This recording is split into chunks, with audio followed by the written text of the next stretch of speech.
আসসালামু আলাইকুম। সবাই কেমন আছেন? আশা করি ভালো আছেন। আমিও ভালো আছি।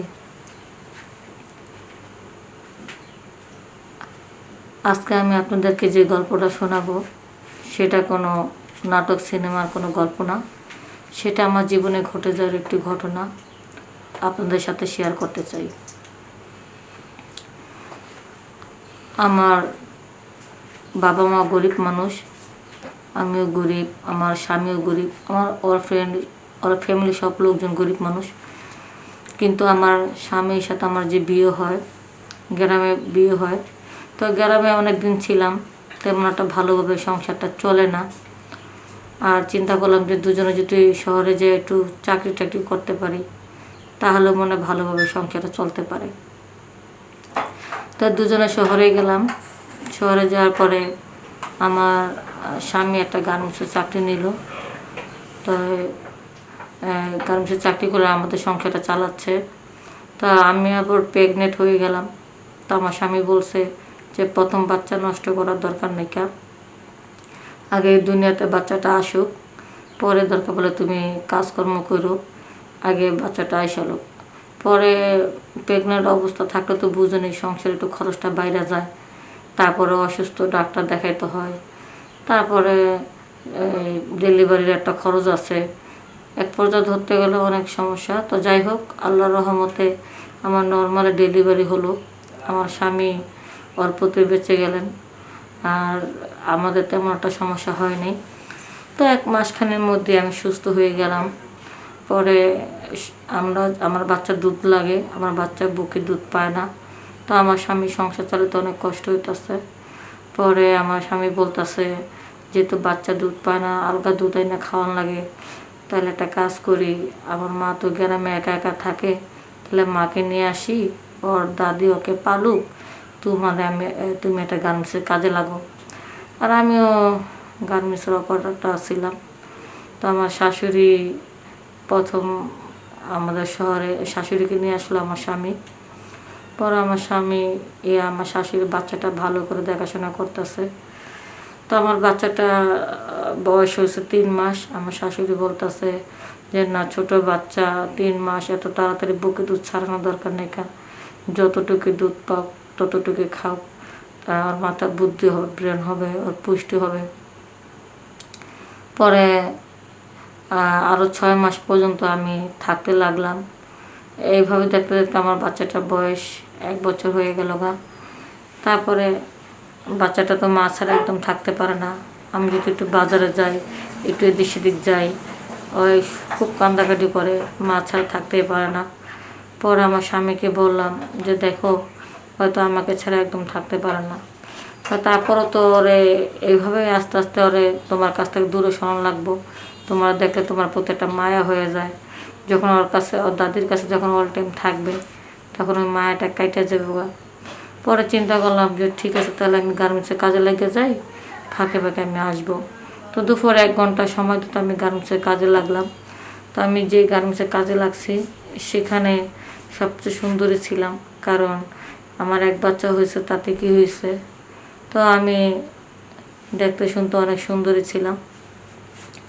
তো গার্মেন্টসে ঢোকার পরে সব ছেলেরা আমার দিকে তাকা থাকতো, অনেক পছন্দ করতো।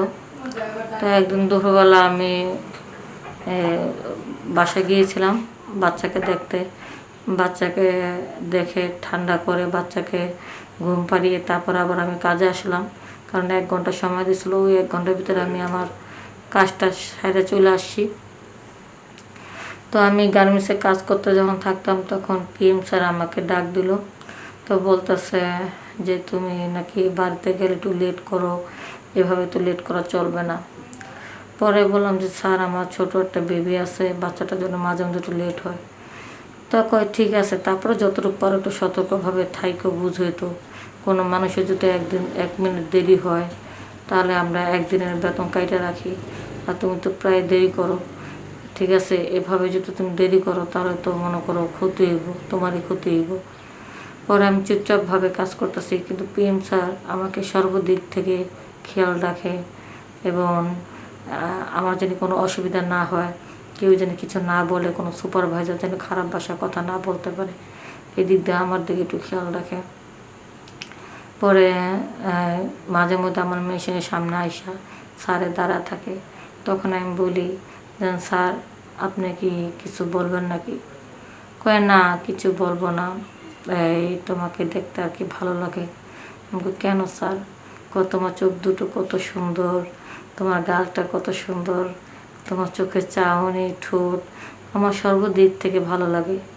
তাই আমি বললাম যে স্যার আরও তো কত সুন্দরী মেয়ে আছে, তাদের তাদের তারাও তো অনেক সুন্দর। কয় মানুষ চেহারা সুন্দর হইলে কি আর হয়, মনটাও তো সুন্দর হওয়া লাগে।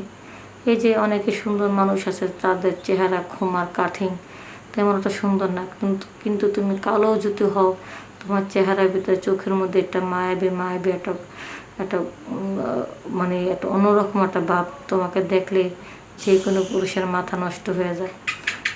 তখন আমি বললাম স্যার আপনি যে কী বলতেছেন, আমার দেখলে যে কোনো পুরুষের মাথা নষ্ট হয়ে যায়। কহ এই তো তোমার দেখার পর তো আমারও মাথা নষ্ট হয়ে গেছে গা। তখন আমি বললাম কি স্যার আপনি মনে হয় দুষ্টামি করতেছেন। কয় না সত্যি তোমার দেখলে আমার ভালো লাগে। পরে আমি ঠিক আছে তাহলে আমাকে দেখলে যখন ভালো লাগে তাহলে দেখেন।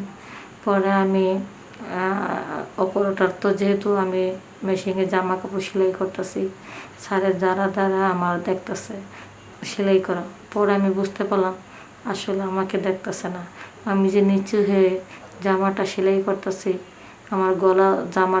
আমার জামার গলাটা একটু বড় ছিল, তাই ভিতর থেকে কিছুটা ওই জিনিসটা দেখা যাচ্ছে।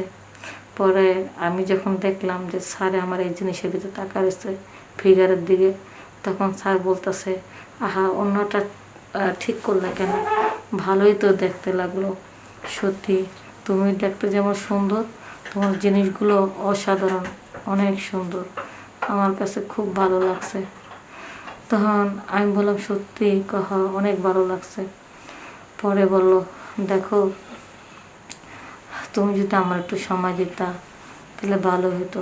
তখন আমি বললাম যে স্যার আজকে তো সময় দেওয়ার মতো মন মানসিকতা নাই, বাচ্চাটা থুয়েছি, আর যখন ওভারটাইম হবে তখন রাত্রে সময় দেব। পরে এইভাবে আমরা বেশ কিছুদিন কাজ করতে লাগলাম।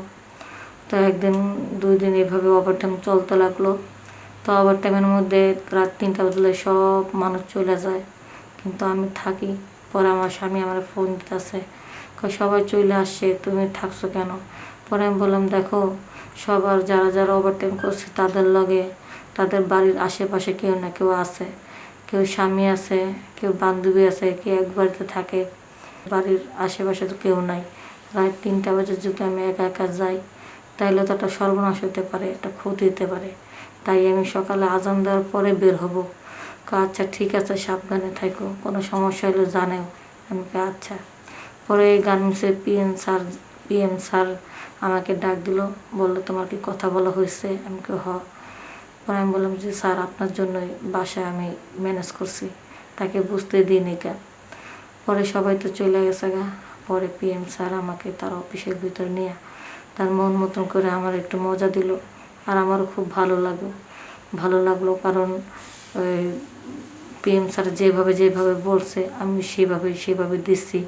আর আমাকে বলছে এখন থেকে তোমার বেতনটা আমি বাড়ায় দেব, তোমার কোনো কষ্ট করতে হবে না, তুমি ওভারটাইম না করলেও তোমার খাতার মধ্যে ওভারটাইম উঠে যাবে গা। এইভাবে নানানভাবে আর কি সুযোগ সুবিধা দিত, কারণ আমি তো তার সাথে ওই জিনিসটা করতাম দেখে আমার সুযোগ সুবিধা দিত। তো এইভাবে আমার স্বামীরে ঠকায় দিনের পর দিন আমি পিএম স্যারের সাথে এই কাজটা করছি। এমনিতে মজা পাইছে যাই করছি, কিন্তু পরে বুঝতে পারছি আসলে এই মজা করাটা ঠিক হয় নাই।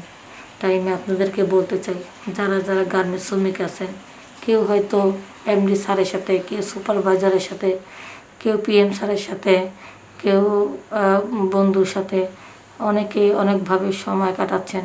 আসলে এই কাজটা করা ঠিক না। এটা একটা কর্মস্থানে পাক পবিত্র রাখাটাই ভালো। সবাই ভালো থাকবেন, সুস্থ থাকবেন। আসসালামু আলাইকুম।